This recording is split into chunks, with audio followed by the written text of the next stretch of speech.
Mike and Austin will be arriving late, but you know we'll get going. So welcome everyone. It's been what has it been? It's been 9 or so months, 8 or so months since the end of season two. Finally, we're back. Reunion for season two. Pretty much all of the episodes are fully released for season two. I hope you've enjoyed the season as we are filming this right before the finale part two, aka the ultimate end to season two. Haven't seen since the season. Some of you haven't seen each other since the season. For people that don't know, Valentina and Sabrina are both here as well as moderators as a part of the e-board. So they'll be in the background chiming in whenever they need to, just to keep us going along. Within this interview, I'm going to try to address everyone. I have some questions prepared for everyone, but feel free to interject if you have any talking points you want to bring up, or if you have any questions that you want to ask the person that I am talking to. We'll try to hit everything. Some drama spots, some good spots, some good game spots. We'll try to hit everything that we can in tonight. And welcome back, everyone. Survivor Syracuse season two reunion. Let's get it kicked off. So we just finished the season. We just crowned our second Survivor Syracuse winner, Austin Murphy. Austin is not here, but we'll get to him later. But I wanna actually throw it to Noah. Noah was the second boot of this season, but me and Noah are actually good friends. And Noah, you called it Austin winning from the first day that we were out there. What about Austin really spoke to you as the winner of the season? I don't know. He played kind of a quiet game, so I feel like he definitely flew under the radar. But he was like the perfect candidate because I know he's good at challenges, pretty smart, pretty athletic, and I just figured like everybody think he's they'd forget about him maybe at least in the early game. Not see him as like a direct threat because he's not super outspoken. So just from the beginning, I had a feeling like he could definitely go far, and it turns out like I was right. So. No, yeah. Austin is not here. He's joining in 30 minutes. However, we'll get to his game more then. But Austin, I felt, was the perfect winner for this type of season. This type of season that showed various two sides, and Austin was able to silently just watch everything from the sidelines. And yeah, that's another thing. Like, it seemed like he was always working in the background. Like I remember the night before the challenge when I got booted off, he was like the one person that texted me asking who I was going to vote out. And I don't know. To me, it seems like he just made a lot of good connections at the beginning, and then plus that being good at challenges and being athletic, like it was if I was a betting man, I would have bet on him early on. Fair enough. And we'll get to more questions about Austin, and we'll open up the field more about Austin when he's finally here. I want to now move over to the third place finisher, Derek. Derek, how are you doing? I'm doing well. I almost gave myself hypothermia today, but I'm okay. Derek, you were amazing during this entire season. You almost got robbed from us episode one. Some say that you should have gone out for episode one, and who knows how the season would have been differently then. I just want to ask you, how did it feel to be on pretty much the plane ride home, episode one, and then finding yourself in the final three? I don't think you truly appreciate what you have until you almost lose it. It was tough. I mean, I had never watched the show Survivor before, so I by no means could have called myself a super fan.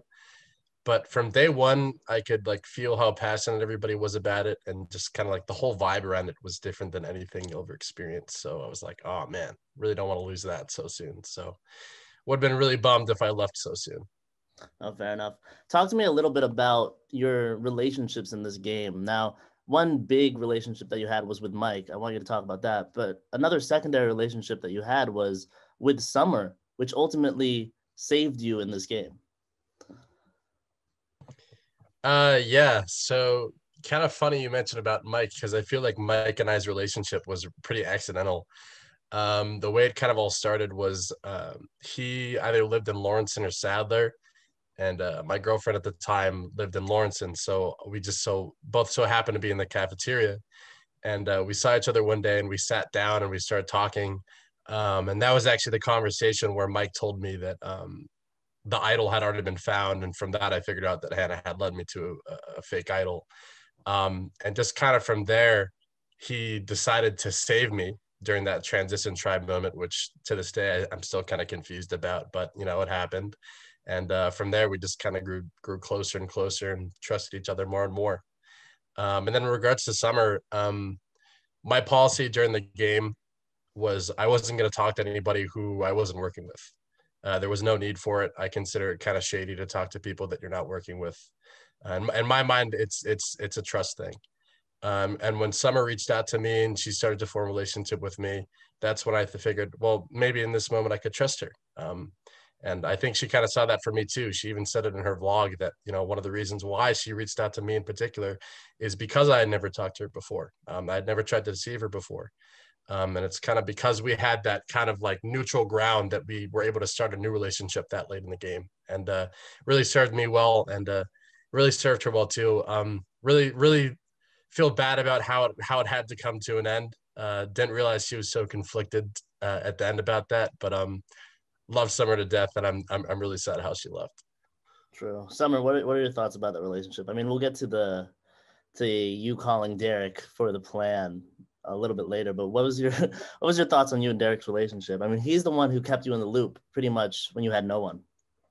Yeah, so that was after Abby got voted out. I knew that was kind of it. It was kind of the point of no return for our alliance in terms of having the numbers. So I knew if I wanted to stay in, I needed to immediately make a relationship with someone on the other side, as much as I didn't want to, because I wanted Eric, Sean, and I to stick together, which we did. But I knew that it was time for me to reach out. And I hadn't talked to Derek at all.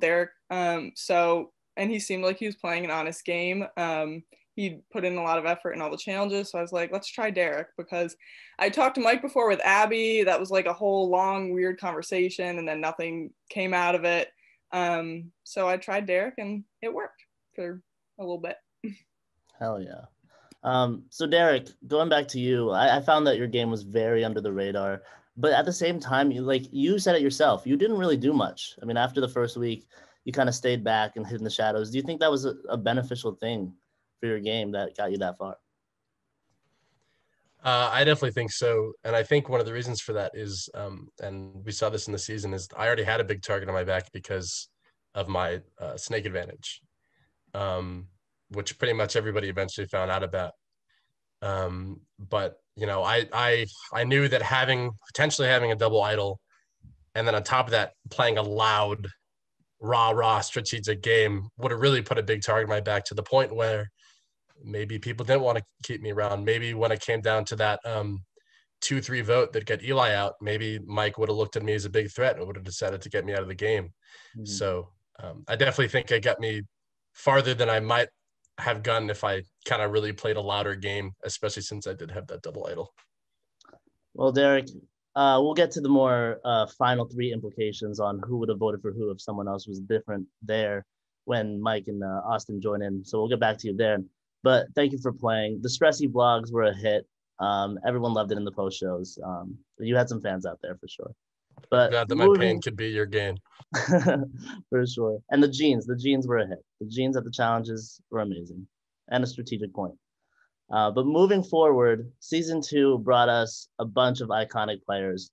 We saw them week in, week out, especially with our winner, the Austin.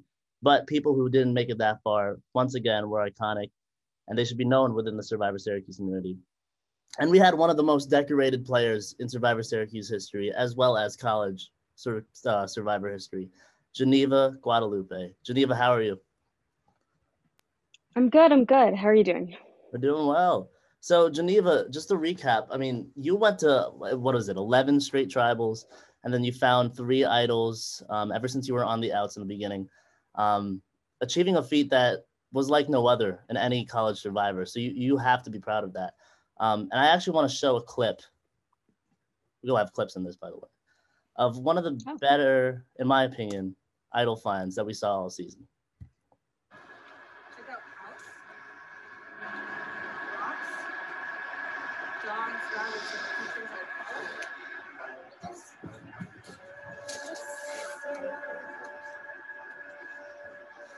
I could do it. Maybe it's not.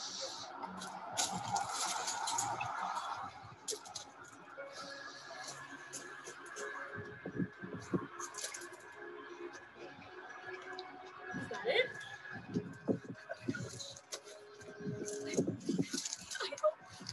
This is the third idol like that. See, oh my god. This is crazy. I was just about to give up. I was just about to give up. If you're not done so, vlog this moment, then proceed to text Luke. So I got to text Luke, and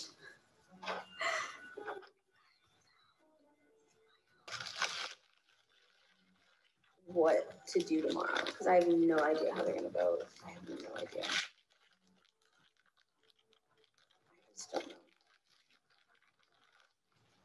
I just don't know.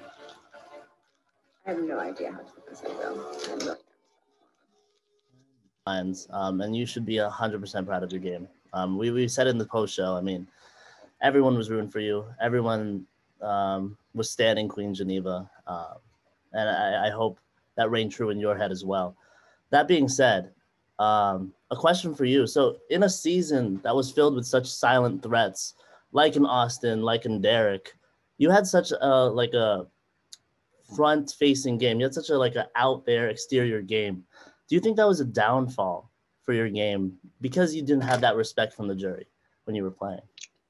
I think in some senses, I kind of had no choice but to play bold and out there. I think that I was in a difficult game position where I would constantly go to tribal. There would be advantages that other people would have that would result in certain votes going certain ways. I was in really small tribals pre-merge.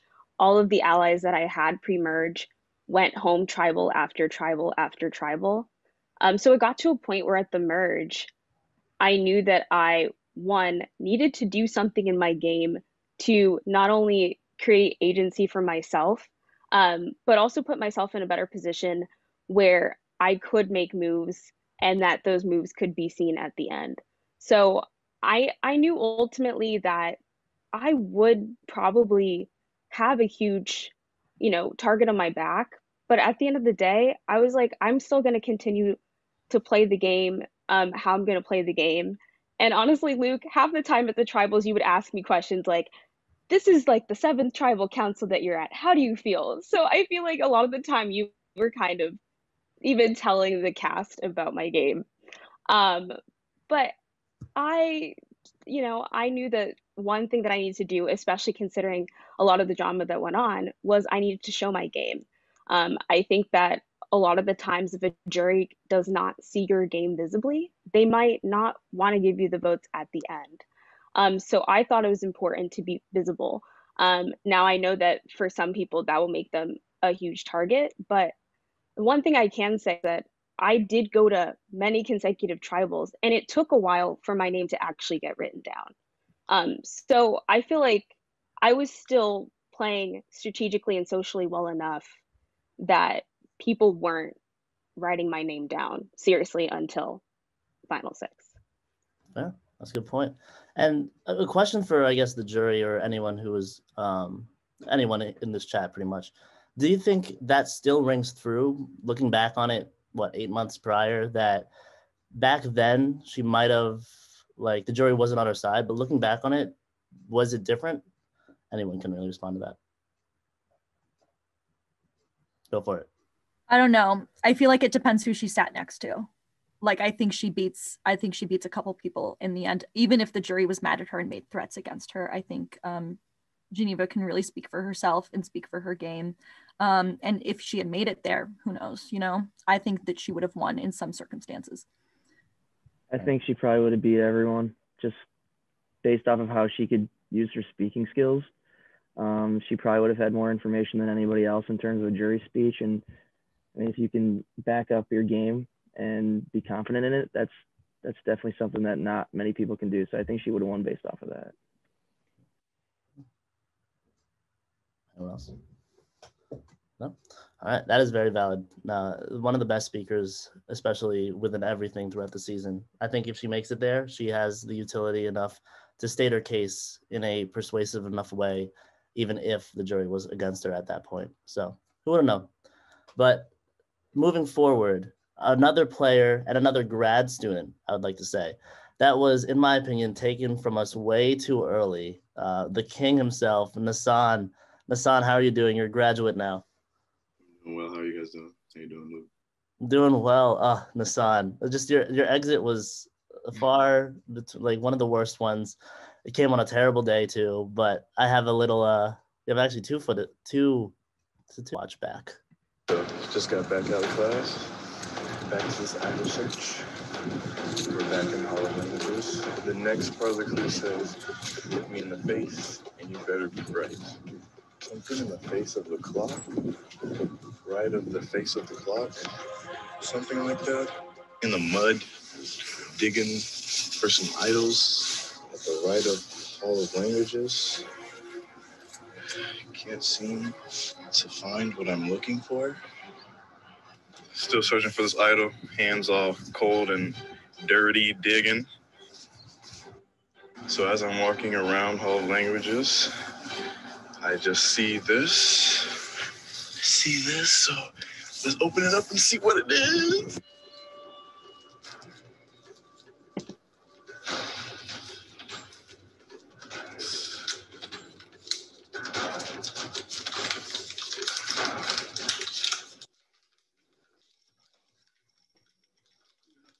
A Survivor Syracuse Season 2 Humility Idol.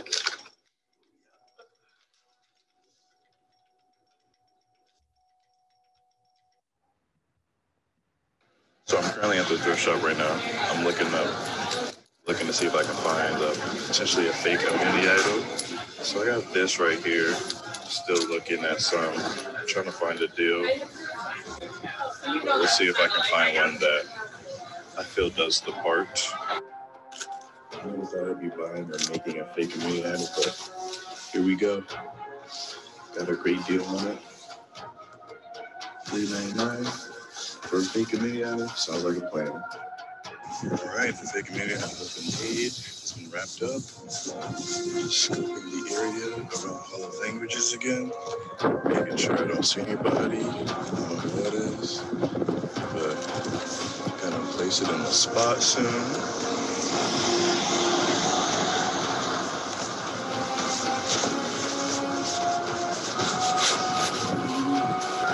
And you get the gist.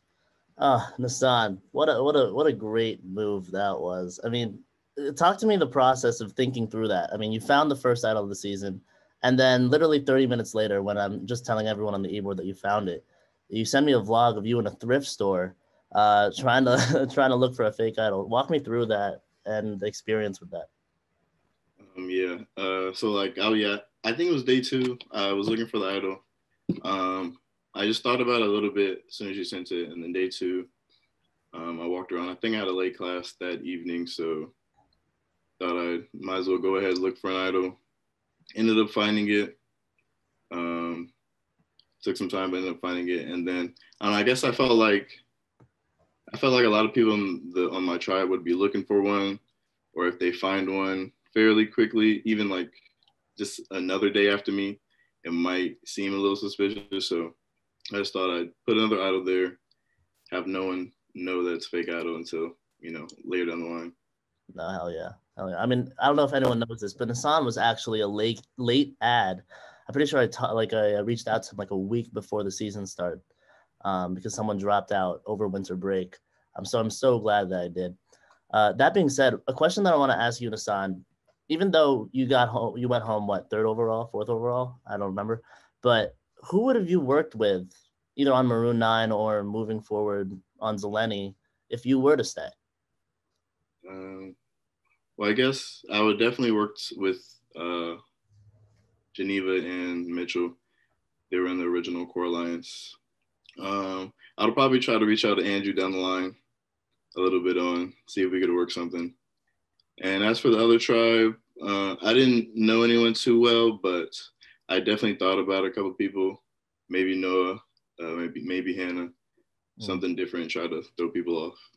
I love it. I love it. I wish you were still in college so you had the opportunity to play again. But I mean, Andrew, watching the episode back and hearing Nassan be the target and Nassan actually wondering if he should play the idol on you, how did that feel? Felt horrible. I was watching it and I left the room for that part because I didn't want to vote for Nassan. That's just kind of the way it worked out for some reason. I don't know. I think as the rest of my game probably showed, I didn't really play much for myself. I kind of just was going along with my alliance. So I went along with it, even though Nassan was someone I maybe wanted to work with in the future. But yeah, it was unfortunate. I wish I could have gotten to work with Nassan as well. Oh, man. Anyone have any questions for Nassan? The forbidden bromance. Truly was. I guess this is one thing I'm curious about because I think the whole drama I think with this whole week is that there was a perception that Daisy had the idol, the whole time because Summer, Abby, Daisy, and myself found Nassan's fake idol. So I guess I was wondering, like, when in the game were you going to tell anybody, if you were going to tell anybody, or like I guess maybe did you feel at all that week that maybe you felt like you could have been in danger? Were you considering playing the idol at all on yourself? So I guess I was just wondering about that because there's so many what ifs about that week, definitely. Yeah. Well, I guess I definitely thought about it a little bit. I knew I didn't want to play it right away. I guess to answer your first question, depending on how the game went, I guess I would decide, I guess, who I would tell my idol if I had an idol. I guess it would just depend on situational moments. And then as for playing in the first tribal, I didn't want to play it. I wanted to hold on to it. I really thought they were gonna try to vote for Mitchell or Daisy, at least at that instance. But I knew Summer. I saw Summer talking to Andrew that day, but I was a little suspicious, but I didn't play the idol. But it was all fun. Oh, yeah. Well, a vertical king indeed, but a king itself. Nassan, you were a great presence in the season. I wish you would have made it longer, but that's the way it goes. Best of luck to you. I know you're killing it out there. And yeah, thank you for playing. But moving forward, probably another interesting player, to say the least, in this season. Every time this guy vlogged, it was either him whispering or it's a food. Let's take a look of the vlogs that Mitch Vargas sent in, because he sent in all of whenever there was food out there, it was him filming. I don't know if this was intentional, Mitch. But... Here we are. We're at breakfast. Everyone's got their food. Nice. You're right. Pass it around. Everyone, show what you got. Oh, you see all that? Got a Daisy and Mitch cooking vlog. The ultimate tea is that we are going to try to get Andrew out, and it's because we think he's kind of... I didn't see much of that. Starbucks. Me and Mitch just hanging out at the West Campus Starbucks, talking about the game because we have to vote someone out in a couple of days. Yeah, I'm very excited about that. We're not.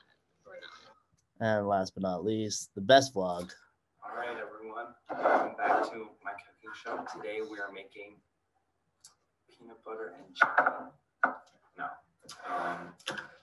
Survivor. That's the game we're playing, right? Mitch. Mitch. I've never seen anyone put jelly on the first. That is true. I've never actually seen anyone put jelly first other than peanut butter. Mitch, talk to me about your game. It felt like, I mean, you didn't have anywhere to go. You and Geneva both didn't have anywhere to go for the first portion of this game. I mean, the only thing you could do was make a peanut butter and jelly sandwich, right? So talk to me about that. How did it feel? You know, at the beginning, I thought maybe I would be able to get somewhere in the game. We were on a high the first 2 weeks, won our first 2 challenges. Backstreet Boys, that was really the highlight of my game, honestly.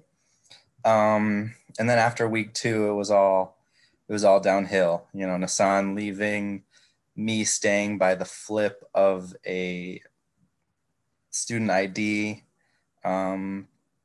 So, you know, after the fake idol thing too, oh my goodness, every week was just horrifying. Every week I had a pit in my stomach at tribal. But it was still fun. You know, I got to still meet people. And, you know, when it came down to the last tribal, when it was just me, Erica, and Geneva, I was really just praying that Erica voted for me, because I knew Geneva had a much better chance of getting on in the game. And I would have written my own name down if it meant that she got to stay. Just like, in all honesty, like she was just more connected at that point in the game than I was. I was kind of already a dead man walking, you know. But I had fun, and I had fun cooking with people, eating breakfast, not brunch, with people. But yeah, I enjoyed it. It was fun. Mitch, very selfless attitude. Much love. Much. Oh, definitely. Does anyone have any questions for Mitch? I mean, Mitch, I guess what I would say, like, I don't really know. What would you do differently? I mean, it's kind of tough asking it now, but is there anything?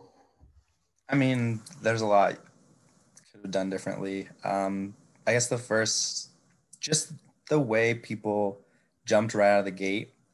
You know, I was caught off guard. Yeah, I'm not the biggest Survivor fan either. I have seen some, so I'm not as unlearned as Andrew or Derek, but I wasn't as prepared as I thought I was. You know, everyone jumped out the gate, making connections, and I kind of sat back the first week, you know, between having won the first challenge, and I don't even remember what I did, but there's just so much going on when you're playing Survivor and getting through college and trying to get 3 different majors at the same time.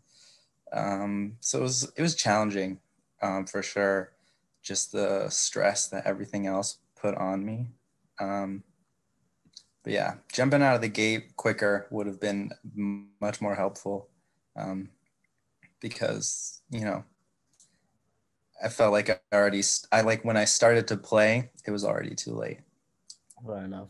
I always recall back to one of the clips where you and Hannah actually went idol hunting, but both of you knew that the idol wasn't there. So you literally just wasted your time. That was hilarious. But Mitch, amazing getting to know you. I mean, I think we can all speak for ourselves that you're such a calming presence, a great person to be around. And I'm really happy that you played this game. But yeah. So moving forward, big talking point of the season was the twist, snakes and secrets. Myself, I don't love the twist. I'm not gonna lie. Looking back on it, I wish I would have done something differently. How it played, I think it was better than how it could have been played. I think if Derek got out week 1, it could have been just get out the snake every single week, and that's boring. So how it played out, I think more advantages is better than getting someone out just because they're a snake. But I want to hear your guys' thoughts on it. What do you guys think? Hannah, explain. The snake should have gone home week 1. I'm sorry. I'm so sorry, guys. I'm so sorry. It was the biggest mistake. It was the biggest mistake. That should have happened. And then week 2, Noah shouldn't have gone home. That made no sense. So yeah, but I think later on in the game, it was cool. But like the powers that were used were idols. They weren't like snake advantage.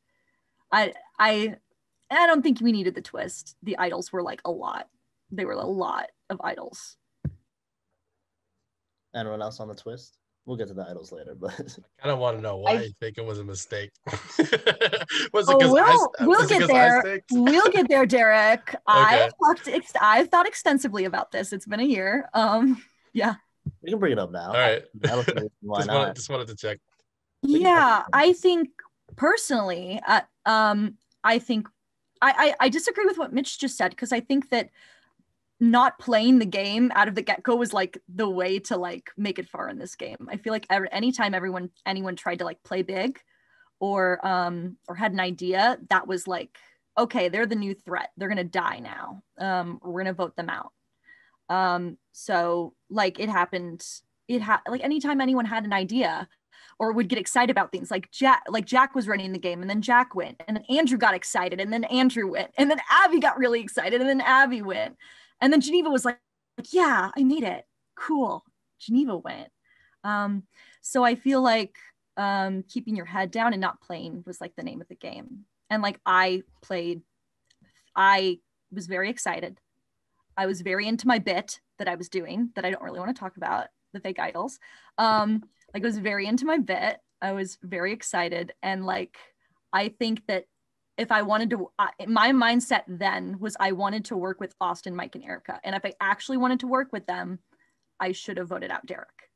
And yeah, and just kept Aaron because Aaron was not that big of a threat. And then Aaron and I actually played another game that summer, and then he voted me out pre-merge again. And so I wish Aaron was here, and I feel bad for voting him out, and I don't think it made sense. He could have stayed. So does that make sense? And people can chime in. Erica, you got something? No, I just have a question about the snake. If Derek had been voted out, would his advantage have gone to the next snake, or would that advantage have just died? It would have died because that would be too easy for Sean to make it with one person less out. So I think that would have been cool. Or sorry, Derek, if Sean just came in and we had no idea. I mean, who knows? I mean, it could have. I remember in the post show after the first episode, it could have set the precedent that if you just got the snake and you told someone you're out, but I don't know. It really depends. Yeah, I think it would have been cool if we had that snake information that Derek gave us week 1, but nobody did anything with it. We all had plans to, but they never like came through. I think, I don't know. I'm a firm believer that if Mike or Derek or Sean or Austin had been at the transitional tribe, shit would have been very different, especially if Sean or Derek were there. Yeah. But that's another topic. Back to the snake advantage. Anyone else have any opinions on Mike and Austin are finally here? Welcome back, guys. Anyone else have any opinions? Yeah, I mean, I think obviously, you know, the randomness of it was kind of weird how literally Eric and I ended up with most of them. But I think that they came at very interesting points of the game, I think, which set up a really cool narrative. And I think it was really interesting to find out, at least watching the season back, that the week that I got the poison advantage was I actually used it on a person who essentially was going to get targeted, because it sounded like Eli and Abby had plans to target that person. So like, I think that it was very interesting to see how certain advantages actually really did like twist and affect the game. And I did wonder though, like if we saw certain ones used, how they would have been utilized. But I mean, I think there were a lot. I think it was chaotic, and we definitely had a lot of idols, but I do think that it did at least add an interesting element to the game, and it gave at least the game an extra layer, aside from just voting people out every round. Fair enough. That's actually true. That's very true. And I guess moving forward on to that snake advantage, that is so valid that out of luck, pretty much, Geneva and Erica both got 2 each, and only Abby and Derek got the other ones. I think someone else too. But speaking of Erica, we're moving on to her. Erica was, I want to bring this up, was voted least deserving to be in this game. However, in my opinion, she had a very similar timeline to Geneva. She was on the Zeleny tribe. She flipped to the Maroon. Geneva was on Maroon. She flipped to the Zeleny. Erica found 2 idols. Geneva found 3, but Geneva was longer in the game. And we'll look at this clip that was in the episode as well. She might know this one. The superlatives really got me, because how am I one of the most likely to win the actual show, but also the least deserving of being in the final 9 of Survivor Syracuse Season 2? Let me just explain. How am I the least deserving of being in the final 9? Is it because I had 2 idols played? Because I got off because of 2 idols? First of all, I found the first idol. Second, the second idol that I played was given to me by someone who's out of the game already. Doesn't that make me a good player who deserves to be in the final 9? You'd think so. Stop it there. I mean, Erica, looking back on it, I mean, similarly to Geneva, I mean, Geneva didn't have the respect of the jury throughout the game as well. Do you think there's something there? What do you think? Well, first of all, Geneva had my respect. Whether or not I would have, yeah, she had my respect. What was the question, though? What was your view on just not having that, like being the least deserving in the... Oh, I mean, I was flattered by the other one, so it didn't really matter to me. I think it would make sense because look who's sitting there. I don't remember the numbers of who was there, but like the majority of them were people who I'd flipped against. And that's who the people that I wronged in a way were the ones who thought that, yeah, she doesn't deserve to be here because in one way or another, she wronged us. I don't know. I was a little bit peeved in the beginning, but I don't really care. A year later. Fair enough. Fair enough. Does anyone else have any comments with that?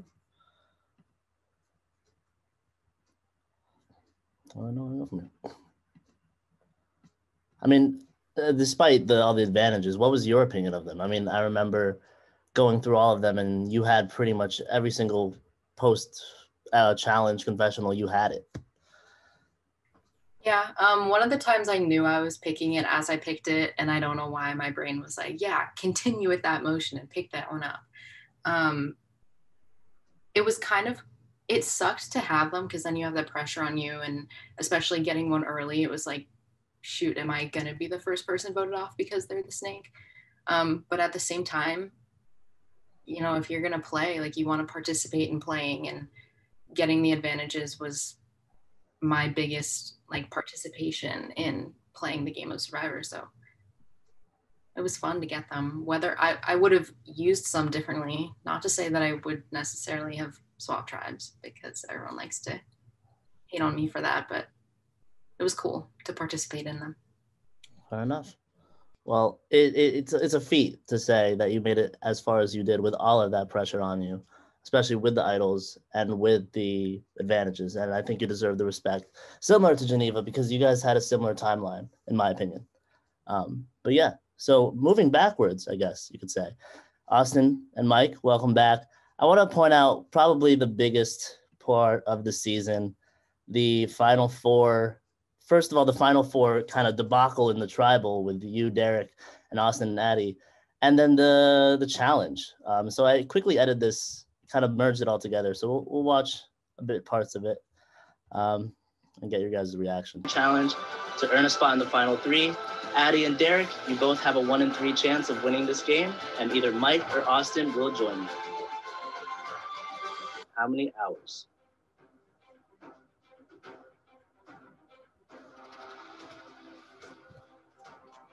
This is not the final cut, by the way.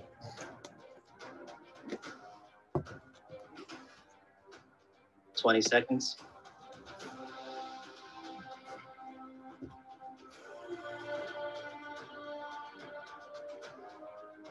10 seconds. 2, 5, 4, 3, 1. All right. I have both of your answers. Okay. So, final question was, how many hours have we played from the first day to now 9 p.m.? We do have someone who was closer to the correct answer. and they will be joining Addie and Derek in the final 3 and have a 1 in 3 chance of winning this game. The correct answer was 2,259, which means Austin, with a guess of 2,200, has earned his spot into the final 3. Good job, Austin. Joining Derek and Addie. There's no better way we could have gotten it. There's no better. In better ways, I guess Valentina, like I was gonna guess. And then I had the same thing happen on the bat one. I had black and changed it to yellow, changed it back, changed it back. There's no better way this could have gotten. This is great. It's been such a good game. On the final 4 goddess, I'll take it. Bring him back. Excellent fought game, but sadly, I do have to stump your torch. Before I do that, any final words? Good call on the bluff, Austin. I should have pulled the trigger earlier before tribal. I shouldn't have done a trap. Nothing but love. And there you go. Mike, I want to ask you, how did it feel? Man, you should have. Valentina's here in the chat. I mean, you should have picked Valentina there. That was a win right there. That was the one that I was more so pissed off on, because I knew that, like, in my heart, I knew that Valentina was it the correct answer? Incorrect? I don't remember now. But when I was selecting or answering that question, I felt like I shouldn't have switched my answer. Oh, it was the in the Find Luke challenge, who was the alumni picked second, I think. First. And Vicavora picked Valentina. Yeah. And I did not remember that. And then the tiebreaker, I guess like 900 something. I completely took the question the wrong way. I thought it was just times that we met in person that we were counting. So I felt like a fucking dumbass after that one. I mean, Mike, speak to me a little bit about you and Austin's relationship the entire game. I mean, you guys were close. I mean, maybe not as close as Derek, but you guys were always adversaries. You guys, with the transitional tribal vote, you guys met up. The first week you guys met up, and I tried to edit it as much as I can, where you guys were kind of like allies and together, but not really. What do you think? Yeah, I would say that we were allies throughout the whole game. Obviously, towards the end, things got mixed up a little, but I'd say throughout the whole game, Austin was someone I knew I could trust. One big moment was that the Mitch and Eli week, because Erica was already going closer with the Maroon 9 people, and Austin was safe. So I had a decision to make. And one thing Austin said to me that really stuck with me that week is that whatever you decide, I support whatever you do. And I was like, okay, I know I can trust Austin, and I know I can, even though he was playing both sides, I knew that I had confidence in him, and that made me feel like he was truly with me for that time. Yeah, and I simply agree. I mean, that was a big move that determined the rest of this game to get Eli out when you guys did. And you and Austin, not saying that that was your guys' move, but you guys talked about it a lot. Austin, talk about you and Mike's relationship throughout the entire game and how it ended off at a Final Four tiebreaker. Oh, man. I mean, like, the entire game, I don't think there was anyone, like, as far as an ally / like friend like Mike that I had. He wasn't the person I was closest to game, like, strategy wise. He wasn't the person I was closest to, like, personal relationship wise, but when it came to, like, combining the two of them, like, Mike was, like, the most well-rounded in that. So I think that going to a Final Four, like, tiebreaker for the tiebreaker, like, that's the only way it actually could have gone. Like, it was so fitting that it went that way. I don't know. I think, like, the one clip of me and Mike talking before, like, the first merge tribal where I got the votes, me trying to figure out who to play the idol on. I think him and I sat there for like 2 hours and just recorded ourselves in the Saturday Lounge, just talking in front of that random backdrop. I mean, I think that was kind of what sold me on, like, this is, like, my guy. Like, I have to go with him. So. Oh, yeah. It was wholesome, to say the least, watching that back and the cliffhanger that I ended that off in. First, I want to talk about Mike's game. I mean, 4th place finisher, you potentially could have won if you made it to the end. And if you, I mean, not to say like you, like, you know, I mean, hate to say it now because you didn't, but it wasn't the most flashiest game by you, but you gained the respect because of the moves that you made to make it there. I mean, looking back on it, is there anything you would have done differently?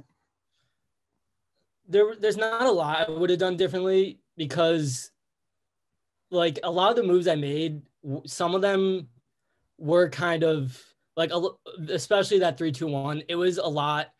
I'm like in this moment. I'm here. I can do it. I kind of want to like, and it was like I wanted to have a lot of fun with my game, but I also wanted to be as strategic and as social as possible with it. So I really when I saw opportunities, it was very hard for me not to try and take them like that. The whole from final 10 to final 6, it was a lot of patience and sitting on my hands. And you see how paranoid I get when that happens because I need to be moving. I always something's got to be happening. And I'm just sitting there like, someone's going to come after me. Someone's going to come after me. No one was going to fucking come after me. Like I was doing fine. And because I'm always thinking it's partly projection. I feel I'm always scheming on people. So I think people are scheming on me. That's kind of what it is a little. Oh yeah. The Paranoid Mike vlogs was amazing. And just editing his 18-minute vlogs just to get 30 seconds of actual footage that it makes sense is probably the icing on the cake. And what Erica said with the week 2 paranoia is so true. Because me and her were sitting in my my lounge, and then we were FaceTiming Austin. We were like, should we make a move on Hannah? Should we not? Like, we don't trust her, but we know that she might trust us right now. We don't really know. And we were like, we could save Noah, we couldn't. And then I feel like, I don't know if I drove people into a wall, but I feel like I drove people into a wall sometimes because I just have scenario after scenario pop up in my head and I can't stop it. And it confuses myself as well. Trust me. It doesn't help.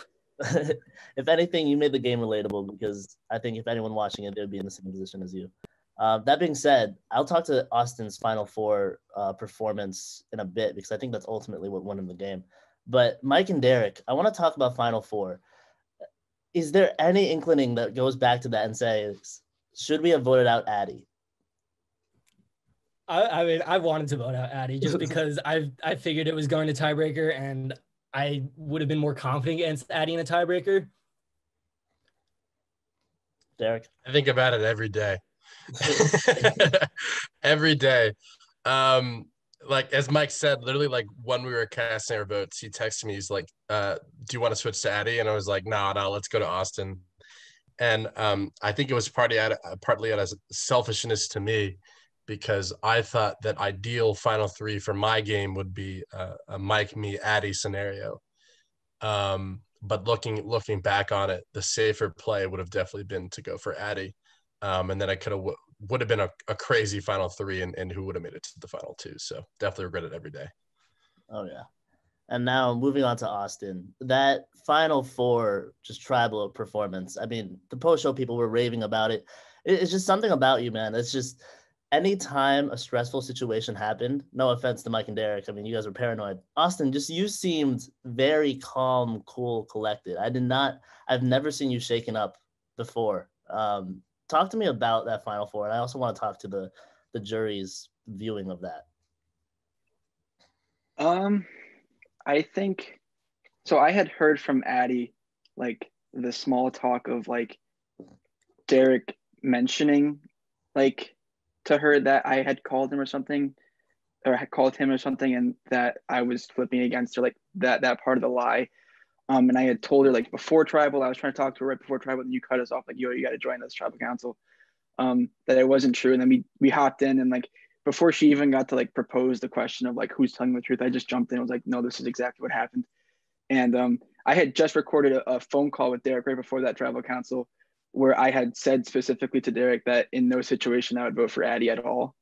So then like when she said that, like after Derek admitted to lying, when she said that she already had her mind made up, was like, sorry, Austin, I can't do this. My heart dropped. I mean, that was one of like the scariest and like saddest parts of the game. I was like, oh, well, that was for nothing.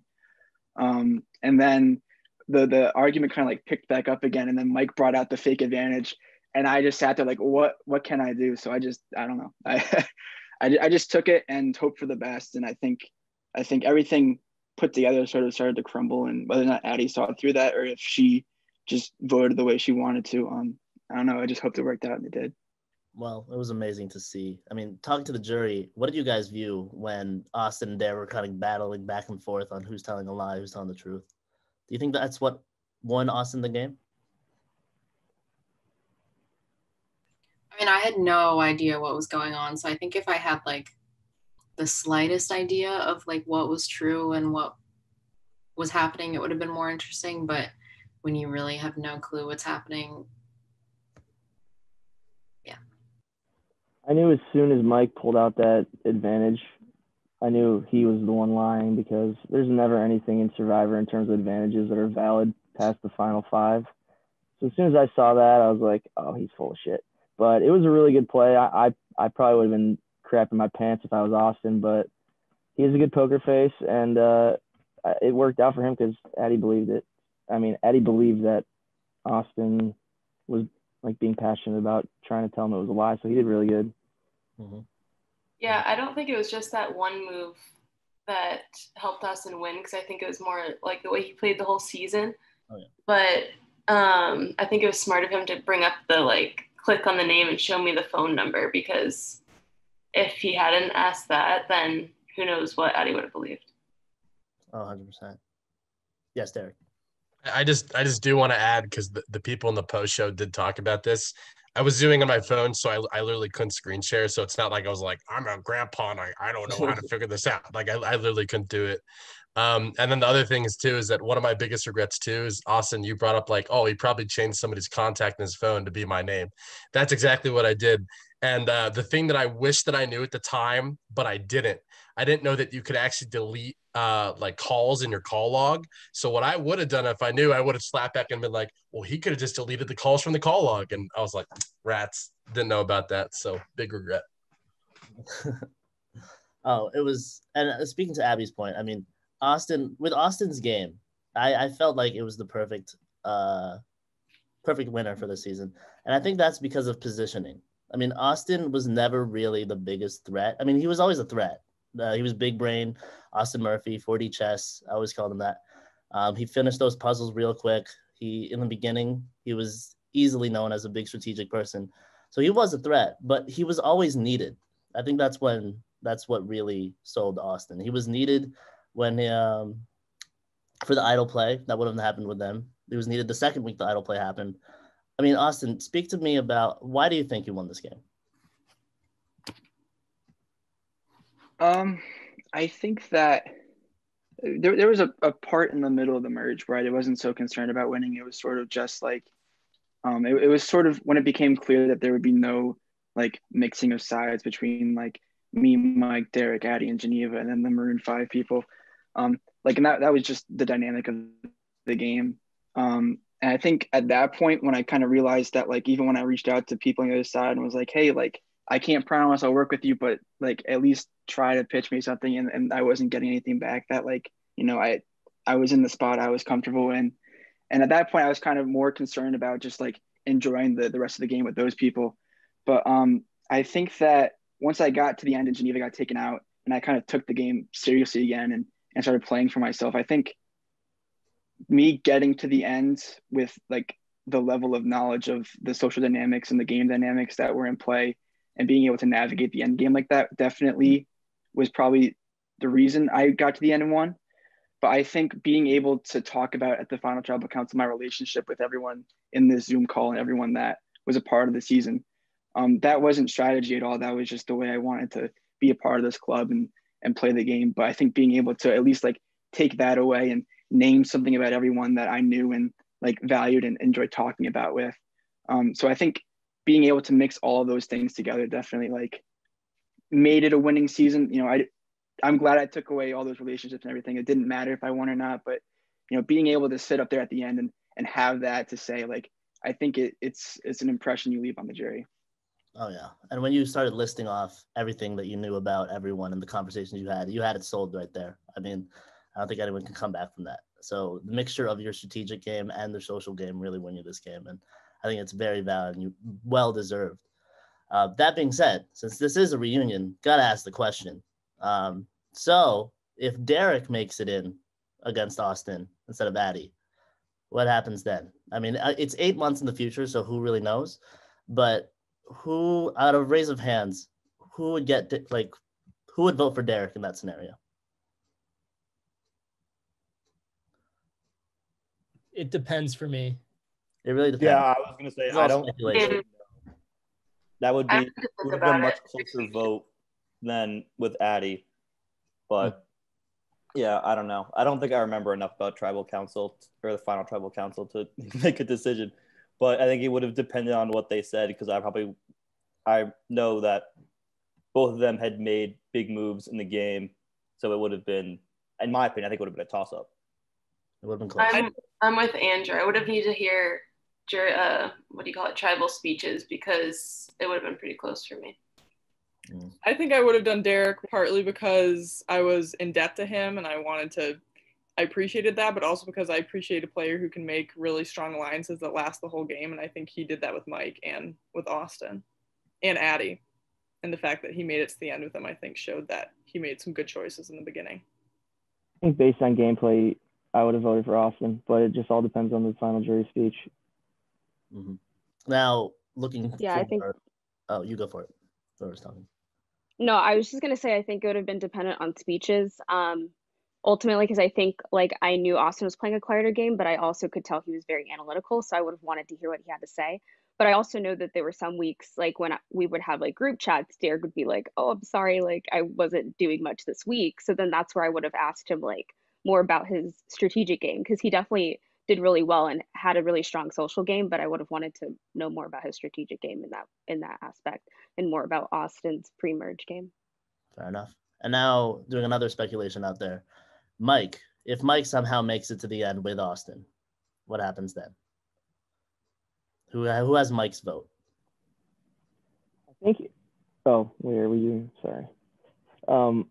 But I think they're pretty even in terms of gameplay, but it just all goes down to if you're on the jury, you really don't know what's going on during the game until you actually watch the episodes back. So it would have all came down to which one of them was able to convince us probably who made each move because they were kind of a pair, at least what it seemed like they were a pair. So I guess whichever one was yeah, it was actually me that did it and not him. So yeah, I think if that was final tribal, I think I might have voted for Mike just because I feel like he played a little bit more at being out there than Austin did. So I would have just thought that he did more, but obviously having now knowing what happens, then it probably could have gone once again either way. Mm-hmm. So say it's another one out there. Say it's Mike and Derek. Say Mike actually says Valentina for that question, wins that tiebreaker, and it's Mike and Derek. Who has the upper hand there? Raise your hands for Mike. It would have been tough for me, but I think I would have gone with Mike because, like we said about Austin, that tiebreaker challenge was really what sealed the deal. So if the situation had been flipped and Mike had won at the end, I think he would have gotten my vote. Same how Austin got mine because he won that challenge. I'll say this from having to lose to Mike.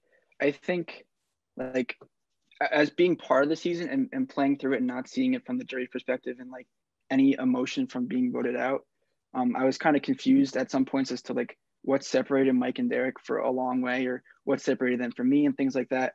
But I think watching it back, Mike had a clip in a vlog where he kind of broke down the dynamics of our alliance and made it really clear that Mike didn't have his hand in everyone else's, sphere, but everyone had their hand in Mike. Everyone wanted to go to Mike for information, but Mike wasn't reaching out to anyone.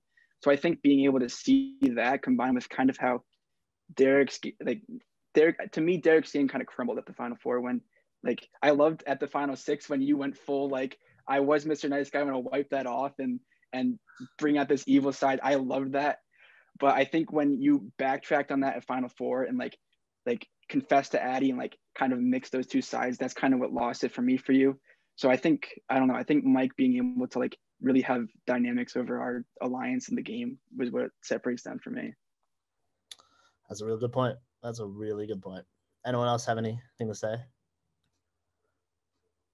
Well, all right. So if you are at home or watching this and want to be a part of this Final Three or Survivor Syracuse season, make sure to apply this summer and play in a future season of Survivor Syracuse. And then cut, and then boom, boom. Okay. So now I want to move on forward to some of the bigger threats in the season, but as well as some of the shadowed threats or the not really out there, not in the edit threats that were there.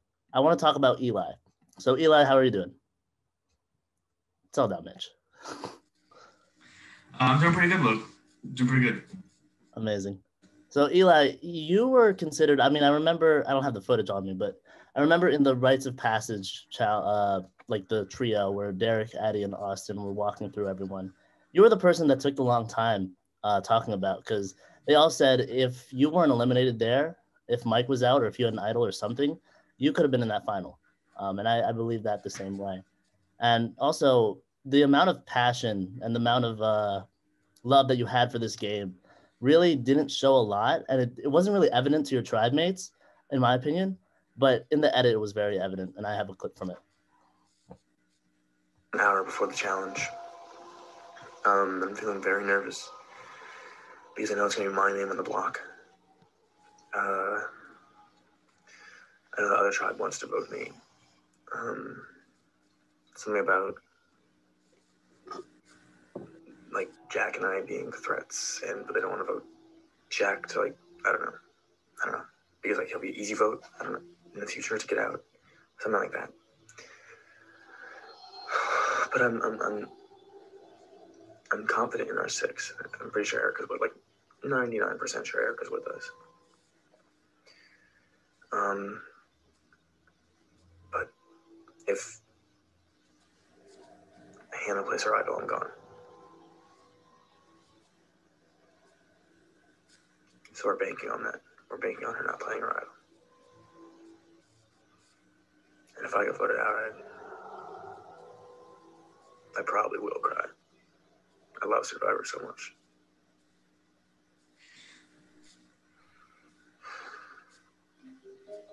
Only one thing to do but wait. Cool. Austin, talk to me about your reaction watching that back. And yeah. Not Austin, Eli. Wow, my fault. Austin's right there. Yeah, I feel like I didn't really try to show how much I cared about the game of Survivor because I knew, obviously Jack and Hannah were they point super fans of the season. Sorry, Jen. What were your guys' view on Austin? Especially on Eli, especially throughout this game. And Mike, I want to call out you for. Eli was definitely one of the people I was it was funny because I remember at the first initial marooning where we met everyone, I was like, oh, Eli's someone I think I could work with. But I remember Eli, Jack, and Hannah were the 3 people at the start of the season who I was like, I'm scared of them because I'm scared of their ability in the game. They were the 3 people who I was like, I think that they can actually do damage. So they're the people that I had on my radar. That was my view on Eli. So I just viewed him as a threat in my head. So he was just threat in my head for most of the game. Mm-hmm. What about Maroon 9 side, working with Eli? Excuse me. I just ate a lot of McDonald's, so I'm probably gonna burp during this. I loved working with Eli. I think Eli, and Jack had our final 3. But even then, I think it was the day before Eli went home. He came up to Day, where I was living at the time, and we played pool and talked about how we were scared of Jack and how he's gonna win. So, excuse me. But Eli was the best. He's still one of my best friends to this day, and he deserved better. Mike, I will never forgive you, even though I have forgiven you. But you could have worked with him, man. You could have. I tried. I also feel partially responsible for Eli going home because I was one who told him to trust Mike. I was like, you can trust Mike. I trust Mike. And then Mike screwed us, and then it all went downhill from there. But yeah, I love Eli. He's the best. I think down the road, if he is available, he should be able to play again. Yeah, going off of that, I fought for Eli so hard that week. Summer, I don't think it was in a vlog, but Summer, Mike, and I were fighting so hard to get Mike to work with us. And he's a really good liar because we were all convinced. But I'm still not over it that Mike voted against us and he went home. Still salty about it. But we did all we could. But that was a tough week because we had like one idol, and Erica was definitely going to go home if she didn't use it, and me or Eli were going to go home if we didn't use it. So we were just kind of putting our last hope in Mike, but he failed us. Yes, Hannah. Yeah. So I voted for Eli the week I went home, and like he wasn't even the first name that came up. Like in my head, I was like, I want to vote for like somebody that like doesn't talk to me. But I knew that like, so like Jack had like 4 friends that were never gonna flip on him. So it's like, it's either like I either need to integrate myself or like some of them need to go, because if you're not part of them, if you're not with them, you're against them and you're gonna go. But like I think like Megan wanted Eli or something, or like Addie and Erica were like Jack, and like Megan was like Eli, and so it ended up being Eli. But I think his name getting out there was not good for the following week, which is really sad, because I feel like Eli had a lot of like social capital. Like I feel like he would have played for himself. He would have like played with his friends, but he also like would have made moves that benefited him and him first. So I think we really lost something when we lost him pre-merge. I just wanted to add something about, I think, that week, which was interesting. I think it's very apparent and clear that Eli, Jack, and Andrew were a strong trio. So I think part of that also at the transitional tribe, I think is very important that you could see that there's a strong 5 to get rid of one of them. And that week, the Maroon 9 side was telling me and Mitch constantly, we're voting Erica, we're voting Erica, we're voting Erica. And then the one night that the group of us met, Eli wasn't there, and I had heard he met with Hannah. So I think there was also confusion there that week with what was going on in the game. And because of that, and I think a lot of other things, you could tell that like Eli was a strong game player, and he was someone that you had to take out realistically. So I think Mike made a really great move, because I think that Eli definitely would have had great momentum at the merge and could have made it to the end. Fair. Yeah, I have nothing to say on that. I think Eli's just like a very sociable person. He's a very likable person. He's easy to strike up a conversation with. So if they were going, I don't remember what their motive was for getting him out, but I think he was definitely a threat on the social level. And then we mentioned the strategic level, but it's just hard to not like Eli. So I think they kind of felt like they had to get him out when they had the chance. Shout out Geneva for poisoning Addie that week, because that made it a lot easier to vote for Eli. I feel like if Addie wasn't poisoned, maybe she would have been an option to vote out, just based on she's done nothing in the game so far, and let's keep the people around that are actually playing. But that wasn't the case, unfortunately. I wish Eli wouldn't have gone home. I'm still sad. Jack's pretty right with that, because I remember if Geneva did not save Addie, I would have wanted to go on Addie that week, because I was not close with Addie in the game yet. And obviously later in the game, me and Addie grow a lot closer and have a much stronger working relationship. But at that point, I was saying, I'm somewhat in with this Maroon Alliance, and then I also want to keep Derek around for his double idol. Addie would be the perfect person to get rid of, so I don't have to show any of that yet. Yeah, I mean, little things happen like that. I mean, not little things, but things happen like that, like a poison, like a tribe swap into 3 tribes where the options are limited. And Eli, you were a big threat. I mean, your social capital, as everyone liked you. I mean, there's no beating around the bush there. So any final words, Eli? Yeah, I think Andrew and Summer were saying like earlier, like some Andrew and I think maybe Addie were saying that they like blame Mike for like meeting him, but like obviously like they put some trust in him, but like it was in Mike's best interest to vote him. Yeah, so I don't blame him at all. Like he was just playing the game, you know. To your earlier question, like if it had been Mike at the end, I would have voted for Mike, because you gotta respect the person that gets you out. So like, but yeah, I mean, I like all of you too. So like, Well, fair enough, Eli, and I really appreciate the passion that you took from this game and the appreciation that you had for playing Survivor Syracuse, especially if you didn't go out that week, the next week, and your post game confessional and all that. But moving forward into another person who, in my opinion, was overshadowed and possibly was thought of in a different light was Abby. Now, Abby, very early on, actually had a lot of stake in this game. Her and Summer both, in my opinion. They had a lot of options, and they did it well. Recalling back to like the second or third episode, they got out Nassan pretty effortlessly by taking him out, but also doing damage control and keeping Geneva and Daisy close and keeping the guys close as well.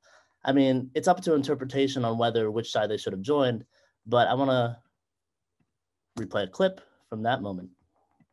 Doing way too much strategy talk than should be necessary for first vote. It's so annoying because I told her that I'm not sure how I feel about the three guys like right now, and I just want to keep both of our alliances intact. So she came up with the genius idea to have me, Abby, Jack, Eli, and Andrew vote for Nassan, and then pretend to our other alliance, which is Geneva, Daisy, Mitch, and maybe Nassan, to vote for whoever they want. Like, they can vote for Eli.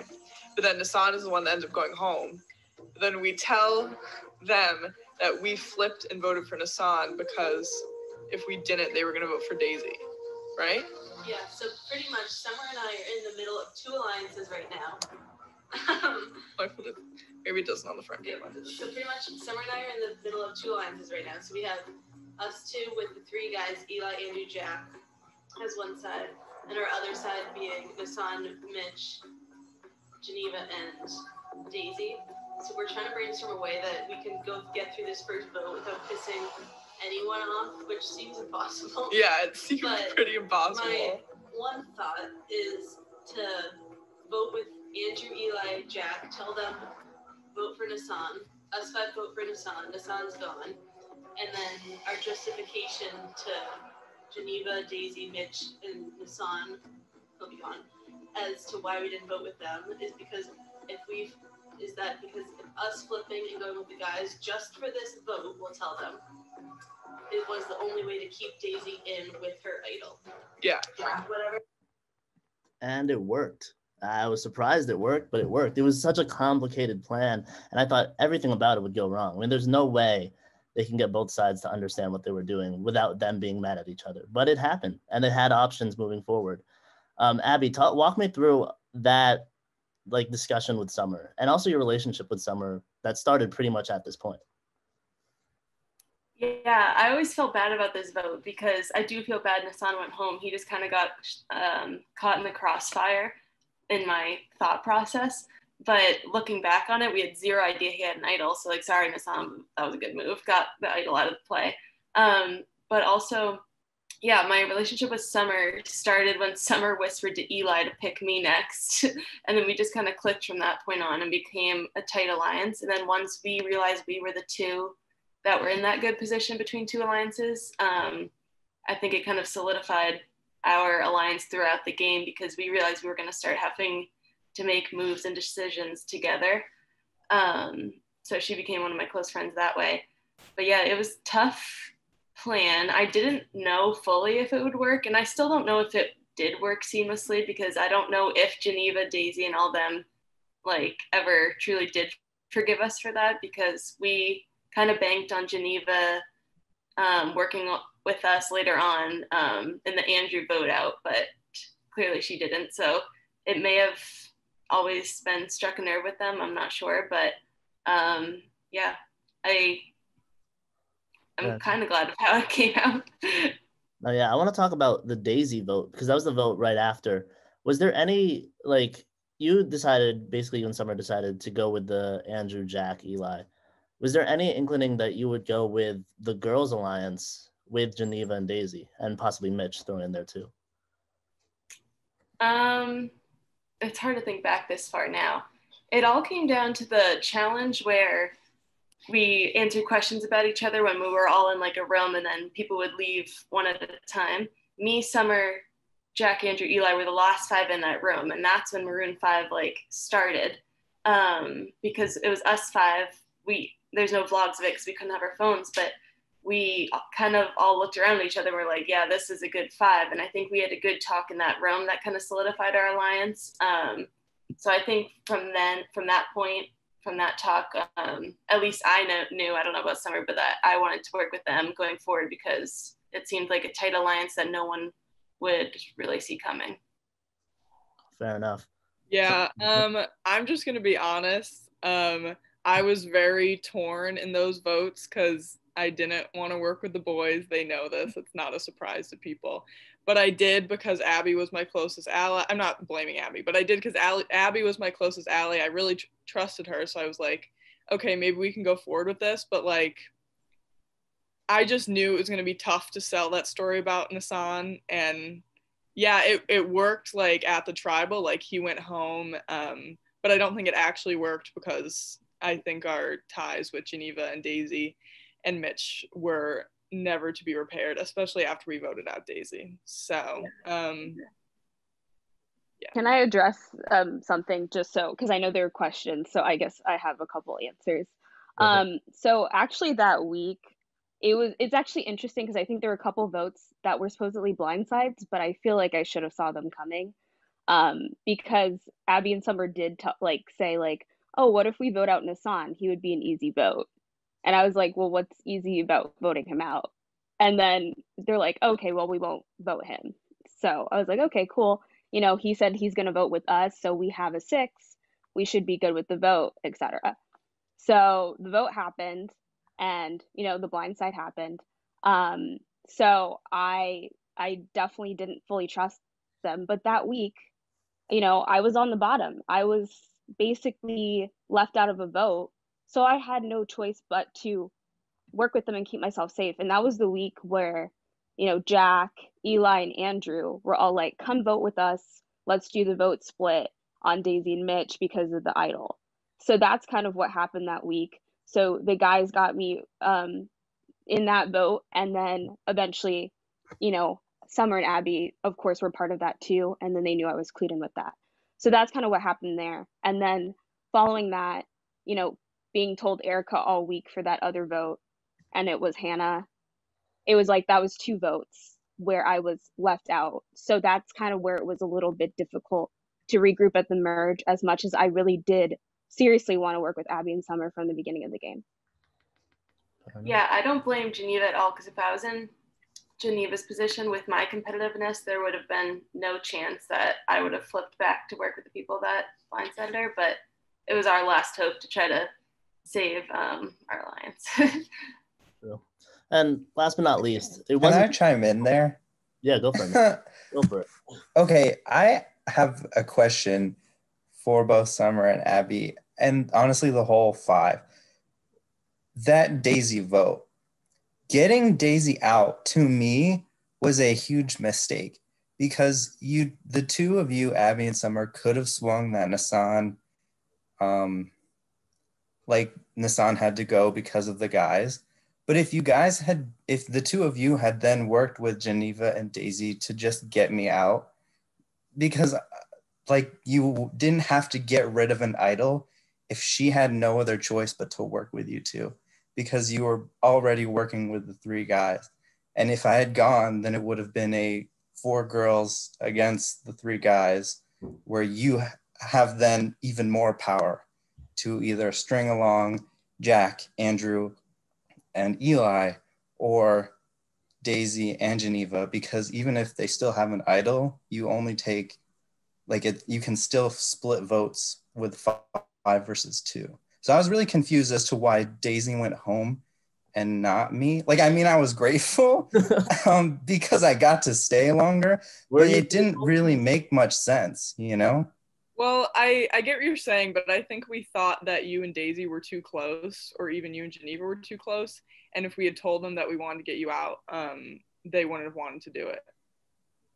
I was a little confused by what you said, but okay, for the vote against Daisy and me, did Daisy write my name down? Daisy wrote my name down because it was between the 2 of us. Because I told Daisy about the whole idol drama with you and Jack. So Daisy voted you.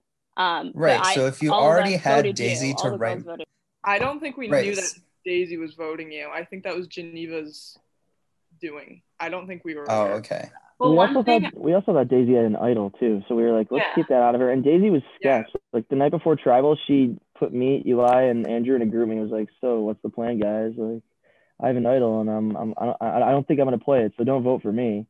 But then the next day, I literally told you that if you just voted with us, you'd stay, because Daisy was sketch, man. I didn't like that at all.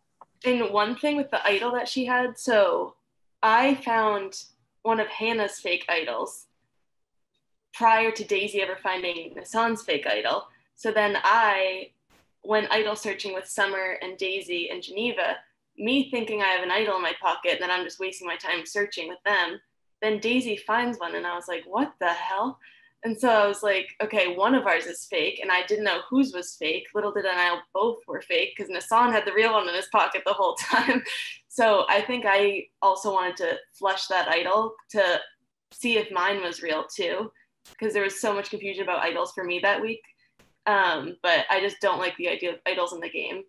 Clearly, they screwed us over so many times. So I think Daisy going home was also just a way for me to clarify kind of what was going on with idols.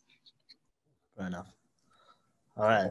So moving forward, it wasn't in the edit, but the way Abby got eliminated was there's speculation on what it is. So I'm finally answering that question right now for Abby. So that side knows how, but yes, it was done. I don't know if this is the exact footage, but it was done in we'll just let the video speak for itself. All right, whoever I land on is going out. Geneva is Erica, Austin is Summer, and Derek is Abby. Okay. Yeah. 1, 2, 3, 4, 5, 6, 7, 8, 9, 10.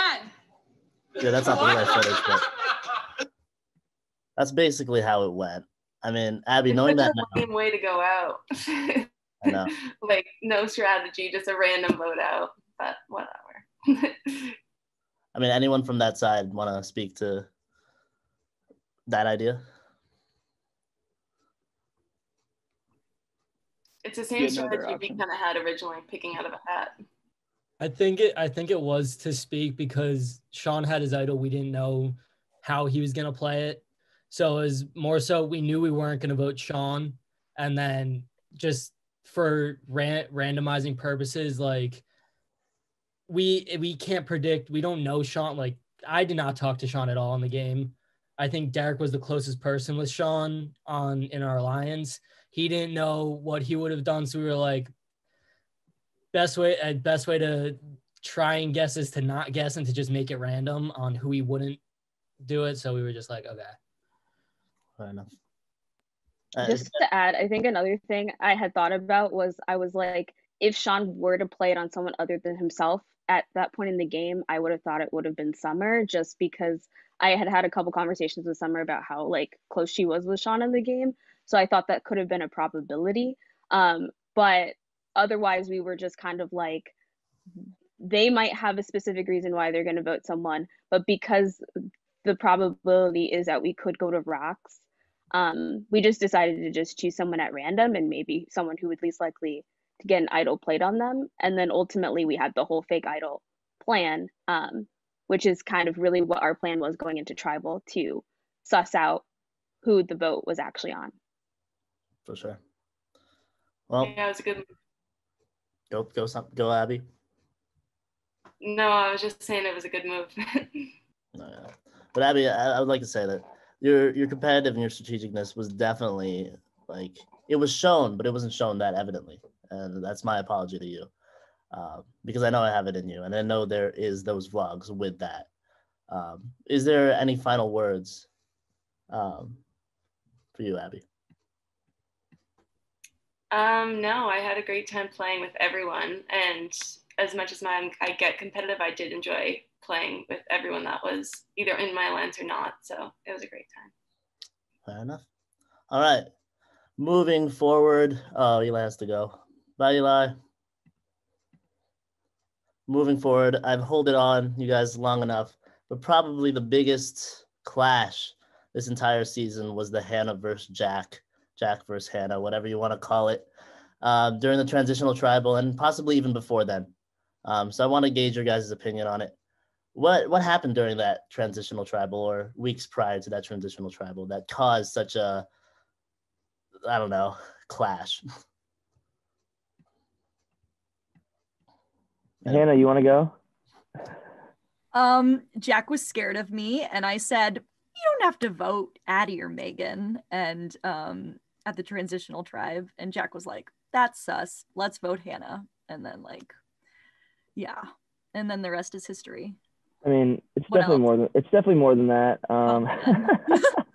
No. I mean, I did strategically go to Hannah. I was walking distance from Hannah last year.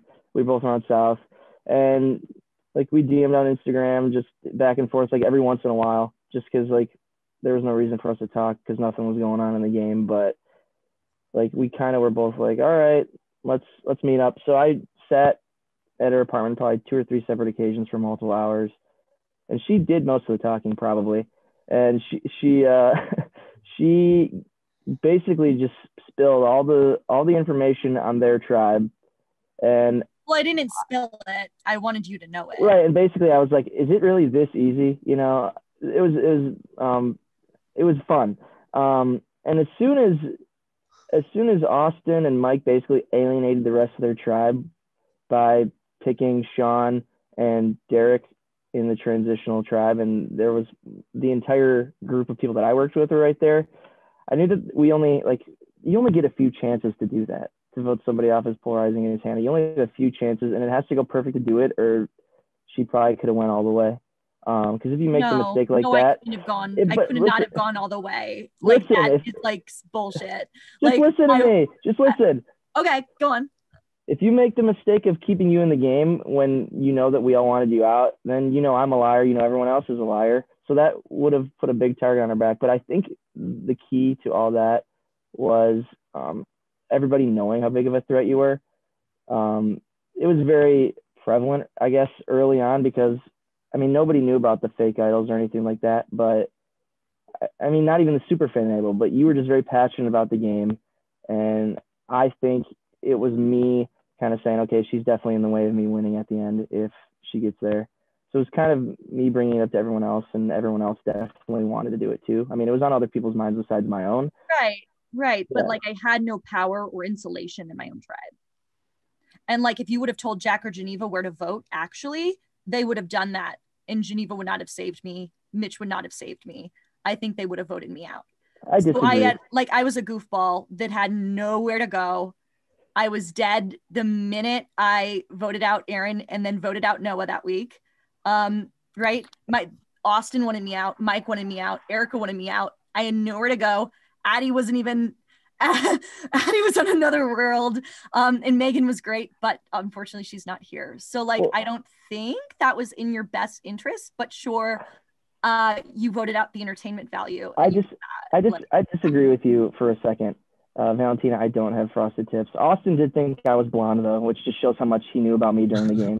So he really didn't know much about me. Shout out to Austin. And he lied to me outside of the game playing poker with Eli. So that was cool too. Anyways, I really think that me not telling Geneva was because you kind of mentioned her when we were talking, like, oh, Geneva's cool. I'd definitely work with her. I knew if I could flip Erica, that I didn't even have to talk to Mitch or Geneva, which was key because I feel like Geneva would have done something to. Oh yeah, because if you would have, like telling less people was like smarter. I just think that I think that's actually the move we were talking about earlier, where like Geneva and Daisy and Mitch were like beyond trusting Summer and Abby, and I think Transitional Tribe was like where Geneva and Mitch were like, it didn't matter what happened from that point on. They did not trust Summer and Abby because they were left out of, like, that was the third vote I think that they were left out of. And I think Geneva so badly wanted to vote with you, Jack, but she knew that things weren't adding up because you weren't voting Erica. Right. Okay. And I saw Hannah as a huge threat from Geneva didn't like me. I was literally having like I wanted to work with Geneva so bad. I was messaging. I messaged all of your buds that week. I messaged Andrew. I messaged Summer. I messaged Abby. I talked a little bit with Abby, and I was like getting ready for the swap. I was so excited. Yeah, I was talking to Mitch, obviously, hoping that Mitch would be on board. And I thought that they would be, but I don't think I don't know. I think Mitch and Geneva would have voted together no matter what. Okay, I have one thing to say before I stop rambling. I'm sorry for being very mean about it that week. I was a jerk, before everything happened. No, we're good. Too. We're good. But I know, but like everyone else probably thought I was a jackass, which I was. But just clear that out there. Yeah, no. No, everyone, I love Jack. Jack and I have talked a lot since then. It's been a year. No, it's hard when you're blindsided like that. It's hard not to take it personally when there's like vlogs of like people saying that they like don't like you and they've never spoken to you, and to also play very hard, be very passionate about the game, and then see people go farther that were not and did not play well and were really rude and disrespectful and did some like bullying things, which I don't think which that's not how I play, at least today. So that was disappointing, but that was definitely, I think, the best move of the game.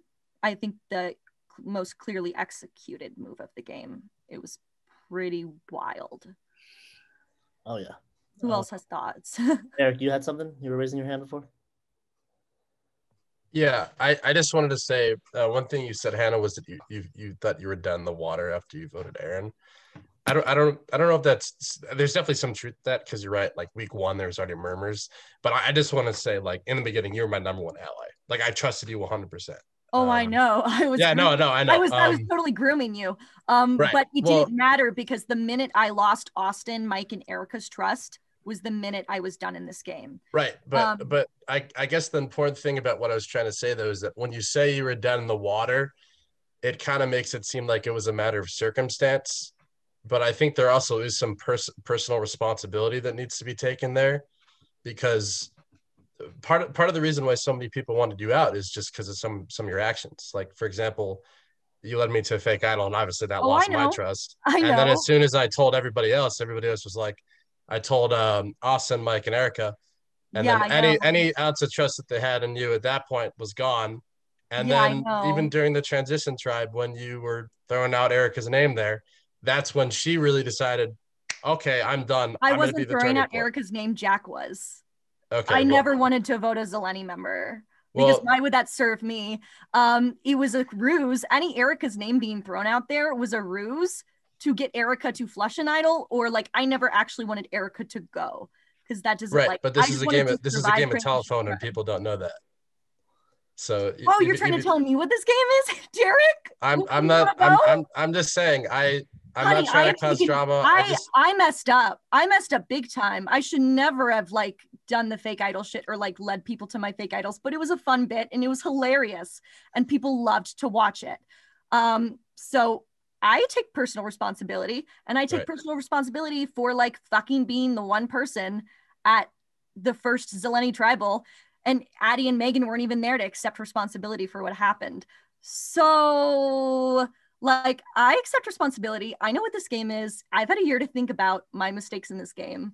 Right. But like, what about you? I'm not trying to be dramatic, and I'm not trying to say otherwise. It's just that in that moment, you didn't express that personal responsibility. I'm sure you have. Sure. I'm not saying you haven't in life. I'm just saying in that moment you didn't. But I think it's important to mention. That's all I'm saying. Well, I'm gonna interject here. Points made on many sides, but I just want to speak to a bit of what Hannah said. It was great to watch, and she was a very pivotal point of the season. And you even saw it in Final Four Tribal, where Austin called out Mike's advantage and saying, that kind of looks like Hannah's, one of those Hannah's clues. Doesn't look like anything else we saw this season. I mean, it was one of Hannah's clues that Mike found in the beginning of the season. And it just says a lot about just her commitment to the game, that it went from hiding all those fake idols to Abby finding one, to Nassan placing one, but me thinking it was Hannah's, and then blah, blah, blah. Geneva and Addie finding one, Mike finding one. Like, it was crazy. I just want to ask you, Hannah, like, that was awesome. To say the least, that was awesome. The amount that you put into it, I have never seen that amount of commitment. No, it was, if I could change things, I would go in with a lot less, to be honest, because I don't know, I'm a very different player than I approached that first season. That was the first game I played. I don't think I'm really like meant to be warring with the mafia boss. I think I just want to be in that like tight friendship tribe. What? You are like, you're great, Jack. But It's like, the hat. I It's don't the know. hat. I think I succeed when I'm in those tight, when I play a social game. And I think I was trying to play like, I don't know, but the idols were fun. It was very fun. It mixed things up. There was a lot of real idols for so many fake idols in the game. So that was a neat. And then I liked to see how other people decided to implement their own, like use fake idols to their advantage to figure out votes in the future. Like that was very cool. So I'm glad it, inspired people to think big and make big moves, and it added to our ratings. That was fun. Well, it was definitely amazing to watch. I mean, Derek, you were the victim of one of them being guided straight to an idol, but fortunately you figured it out. Moving forward, I want to talk about Jack. People are calling him Mafia Jack or something, Mafia Boss. I mean, Jack, I wanna actually go back to your preseason interview if I still have it. Do I still have it? I do.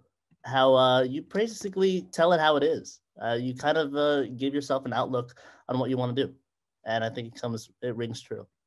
I think a friend would best describe me as outgoing, loud, not afraid to speak his mind. I'm out there. I'm an open book. I'm not gonna hide anything. I'm not trying to please anyone. If you ask for my honesty, you're gonna get it. So I have a wide open person up front, and I'll always give the truth. What type of? Oh yeah. I mean, I know you have some regrets looking back on it, but just the amount of like, can I say bravado? I don't know. The amount of bravado that you had in your game, it was powerful. You really were a big icon in the season, and you didn't shine away from that spotlight. Yeah, I think honestly it was a lot of fun playing with these guys. First off, I'm friends with a lot of them. I mean, hard to believe considering how I played the game, but they're very forgiving people. So I would just like to shout all of them out. Yeah, I knew that I could get far enough with my personality, how it was. And honestly, I'm surprised how many people trusted me and kept me in long enough. But it turns out they were all plotting against me behind my back. But I did come off aggressive, and I did kind of play how I expected to play, just being straightforward, telling people how it is, and lying to a lot of people too. But I did have a lot of fun playing that card. Would I do that again if I had another chance?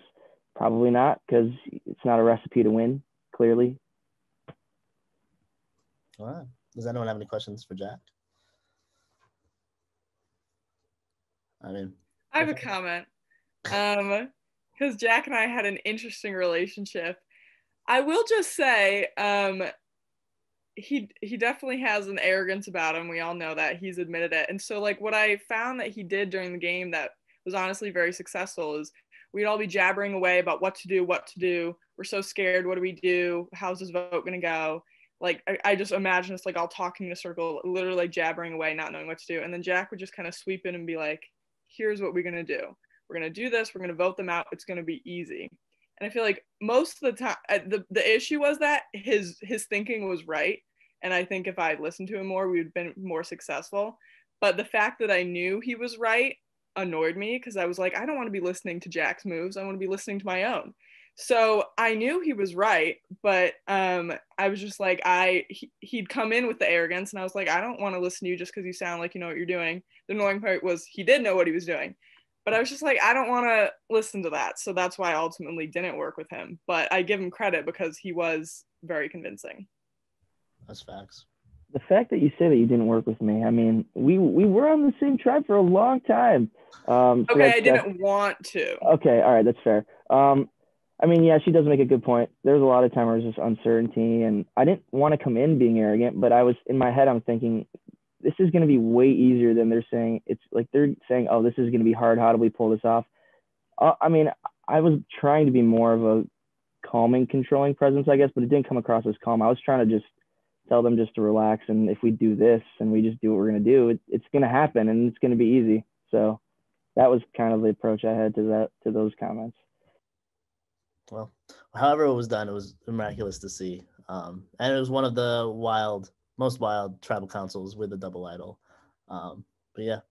So moving forward, we have 2 players that we haven't mentioned yet. And I want to sum these 2 players up with one word, and that word is loyalty. The first one being Andrew Clark. Now, Andrew, I mean, I don't know what you think about your game, but one thing I for sure is the episode where Jack gets voted off and you go on this redemption tour, basically eliminating all options other than to redeem your friend Jack. And let's watch a clip from that. Thanks, Andrew. And I think good for him because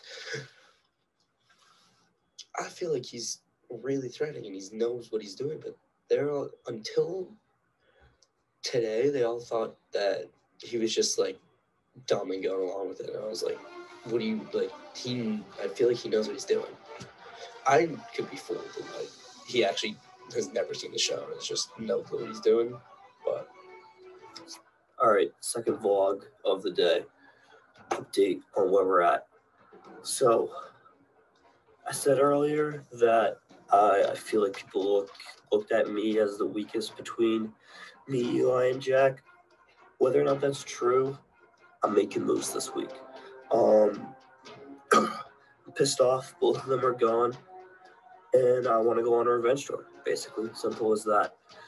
I feel like most of this game I haven't really made a lot of moves for myself. I think I've contributed a lot to my tribe, or not to my tribe. Oh yeah, to my tribes and to my alliance. But I haven't really made any moves on the side by myself, which I think I need to do a little more if I want to get ahead in this game. So first thing I did today was talk to Sean on FaceTime. He's my new final 2. I trust Sean already. Obviously, he's a really strong challenge player, and he knows how. Yeah, that'll do. You do not know how much I was rooting for you for this moment. Like, you could have pulled it off too. I mean, if you did the simple steal a vote, mumbo jumbo thing. Just speak to me. I mean, I think it really speaks about the type of play style. Even though not knowing about the game, you still relied on loyalty, even though Jack was out of the game, and you still wanted to avenge his death. Talk to me about that week and why you choose to do that rather than trying to find more options for yourself. I mean, I think Mike said it best. I had him fooled. I had no idea what I was doing. I had never watched the show. So that was a huge contributing factor. But I mean, I don't know. I think at that point in the game, I had already found my people. I don't know. I don't really know what to say other than the fact that I hadn't watched any Survivor and I had no idea what I was doing. So I was like, oh, I'm going to try and do the super complicated split votes again, which in hindsight, we tried to do 3 weeks in a row or whatever, and not a single time did it work. So why I thought it was good to try it again is beyond me. But yeah, I mean, I guess loyalty is something I value as a person. So yeah, I mean, I would attribute me going home to a lot of stupid moves. Could I have reached out? Yeah, but at the same time, I'd also been burned by a lot of people so far in the game. Like I got burned by Mike. I'd been burned by Austin. Well, Austin as well were the 2 main ones. And so I just, at that point, I was like, might as well stick with the people I've been with the entire game. And yeah, but I'll attribute most of that loss to stupid decisions, like saying that I was the snake. I still don't really know what the point of that was. So that was a bit of a blunder. And yeah, that and having limited to no knowledge of how to play the game was probably the 2 main reasons I went home that week. I mean, it was great to watch. And I mean, who knows? If you made that redemption story and made the right moves other than telling people you're the snake, who knows what would have happened. I was rooting for you that week, but unfortunately. Yeah, you did him a little dirty in that edit. It was a lot of Andrew going in very confident, and then he got voted out. I mean, that's what happened. So it had to be done. Yeah, I couldn't bring myself to watch that episode because I just knew how stupid I was gonna look. I mean, to be fair, I kind of after it was either the Hannah vote or the vote after that was when I kind of stopped watching. That's when I knew it was gonna go downhill quickly for us, and I didn't want to like just see how stupid I looked. So, I mean, I'm gonna catch up on it, but I haven't watched in a while just because of how I know it turned out. Fair enough. Well, appreciated you being on there, and you're also on production, so you've been a good guy to get to know, especially outside of the game. But moving forward to another loyalty piece I want to talk to is Summer. So Summer, we're back to you. Final five. Walk us through that entire thing of Austin coming to you and then you going to Derek. I mean, was that all based on loyalty? I mean, if you and Austin and Addie worked together, you had it right then and there. I had it. And who knows what happened. Yeah, speaking of blunders, none has haunted me more than that tribal. So it was final five, and Derek was my closest ally. Addie I didn't trust whatsoever just because I'd never worked in a successful vote with her. Mike also I had never worked on a successful vote with, but I knew he was close with Derek. Same with Austin. I don't know. So basically, I didn't think that when I told Derek that Addie and Austin were gunning for him, I thought Derek was just going to keep that to himself, and me, Derek, and Mike would vote out Addie or Austin. Mm-hmm. But he went and confronted Addie, which is totally fair that he did that. I probably would have too. And so then Addie comes and talks to me and says, Summer, I don't trust you anymore. I'm not working with you. And like ends our FaceTime call. So it was, and all of this happened within the last 25 minutes before tribal. And it was like it was the worst 25 minutes of the whole game because I had my lifeline of working with Addie and Austin and I didn't take it. I think I chose to continue to play a social game at that point. It was like, Derek has been loyal to me. I'm going to go tell Derek just because I trust him. But when it's final five, it was just a big blunder. And I should have been like, you know what? It's this late in the game. I'm going to backstab Derek because it's going to take me another step further. So, and I kind of knew it going to tribal. I was like, things just don't feel right. I don't have a concrete plan. And it was 4-1. They all voted me. That was the first time my name was written down. But I think just the communication just got so complicated that I think they could all agree on me going. So right. That's that. But it hurts. I did want to ask Austin a question. I mean, it didn't matter in the end, obviously, because you won. Oh, can I say one more thing? Yeah. Also, I don't understand why Austin didn't tell me that he had an idol. That's what I was gonna ask. Who else? Austin had an idol, and Addie had an idol, and Mike had immunity. So the votes were only going to go to Derek and I. And if I had known that, I would have 100% voted with Addie and Austin, no questions asked, because the only other option was me. But Austin never told me, and I asked him over FaceTime. So that's what I was going to ask. Austin, any reasoning there? There was a lot of reasoning there. First of all, I didn't want to feel any pressure to play it for Summer. I decided when I found it at Final Six that I was only going to play it for myself just because I didn't want to get in a situation where I felt pressure to do it. So if I told Summer about it, even if I wasn't going to do it, like it would eat away at me and I might misplay it. But when it got to the final five, I knew that, and Summer told Derek, and I got back to Addie, and I knew Addie's vote was lost for voting for Derek. I knew that even if I played my idol for Summer correctly, nullified 3 votes, or even if I voted for Derek. So if I voted for Derek, she could have just voted for me. If you won one, we go to a revote. Summer's probably going to vote for me again. I just burned Addie. She's going to vote for me, and Mike's not going to vote for Derek. So I'm going home in that situation. Mm-hmm. I didn't know Addie had the idol until that day. So my initial conversation with Summer, I didn't know she even had that idol, Summer. So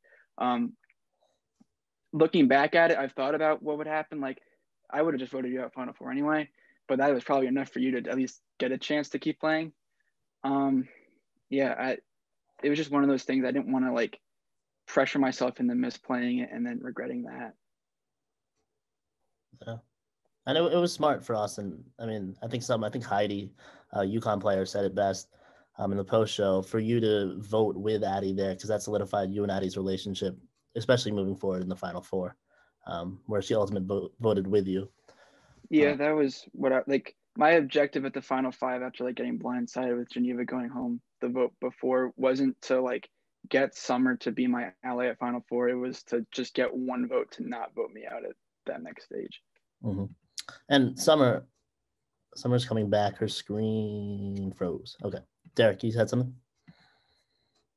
Yeah, I wanted to say this to gas Summer up a little bit too, but just Summer, I'm gassing you up here, but I think it's not entirely fair to say that the week 5 travel was entirely your fault. I think a lot of it was Addie's fault, because I think if you really look at the situation, Addie really didn't have that much to be scared about. She had an idol, so there was no way she was going to be going home in that tribal. And even if she didn't trust you as a person, like, Austin's going to vote with her. Mike's going to vote with her.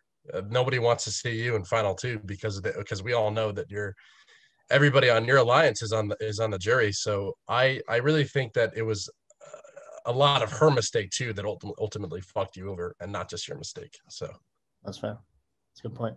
And Summer, I do want to recall the fact, you put this in the doc, but the fact that Loved Ones Challenge, you finished second just on the fall of a golf ball. You were 1 lap ahead. And it then hit the side of the bucket. Exactly. Jackbox, you were in the final 3. Puzzle, it was what, 20, 15 seconds 30. away? Mike won that fair, but still second place. Still very, very impressive. And even something that maybe you wouldn't notice, you predicted actually a majority of the Zoom challenges. You predicted the running around, gathering items, and showing it to the camera in the final. Like who would win? No, you predicted like actually saying that. Like you thought that was going to be a challenge. Yeah. Okay, that is a very good point. When we had the Loved Ones Challenge coming up, I said to Callie, who was my roommate, who I brought with me as my loved one, I said, we're going to have to do a blindfolded challenge. We're going to practice. Either I didn't send in the footage, or it just didn't make the cut. But Callie and I blindfolded each other with our bandanas. We went in the common room and we practiced leading each other around for that challenge. And then I had another form of strategy going in that challenge. I remembered I talked about this in the post show, but I'll just talk about it again, whatever, was when the first challenge that Maroon 9 lost was when Abby and Daisy had to balance the golf ball on the wooden thing, which is what we had to do again. And we lost it because the 2 girls on Zeleny did it so fast, and no one thought that it could happen that fast. So I said to Callie, I said, you're going to think you have to go slow on this to balance that ball, but we can go fast. And that's what we did. We freaking lapped the boys. And then I predicted the Zoom running around one. So I don't know.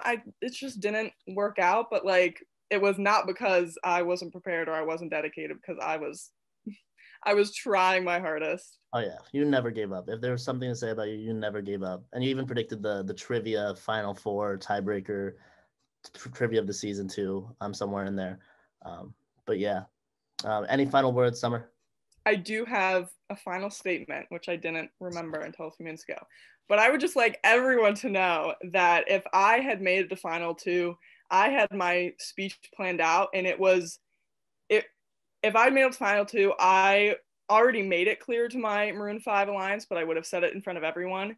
I did not want them to vote whatsoever just because I was the final alliance member that made it. I wanted the person with the best strategic game to win. I think I would have argued it well enough to say that I was the last one remaining from a huge alliance that dwindled partly because of me. I definitely would have had a good argument, but I would have never wanted them to vote for me just because I was the last alliance member. And because the last thing I want is to win Survivor illegitimately.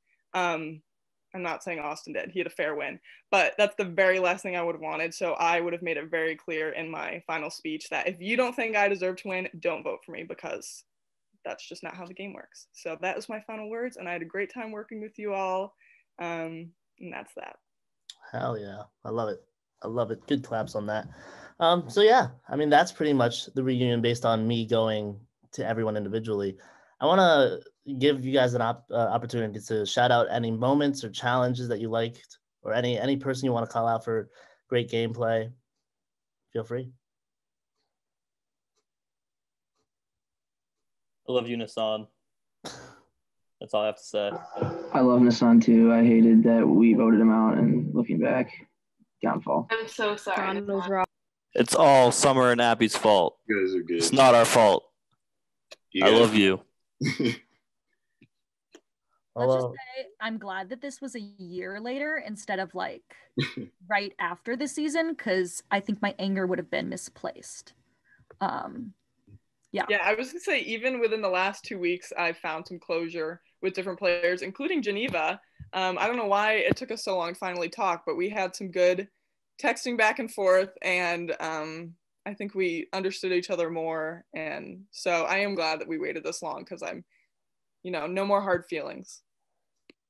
I agree. And I have the same thing with Summer and even with Erica too. Like, I think definitely our games were very like intense with what was going on in the game. And so I'm really glad that I had the chance to talk to them and that things have been able to be processed, because I think our season definitely had a lot of heated and intense moments.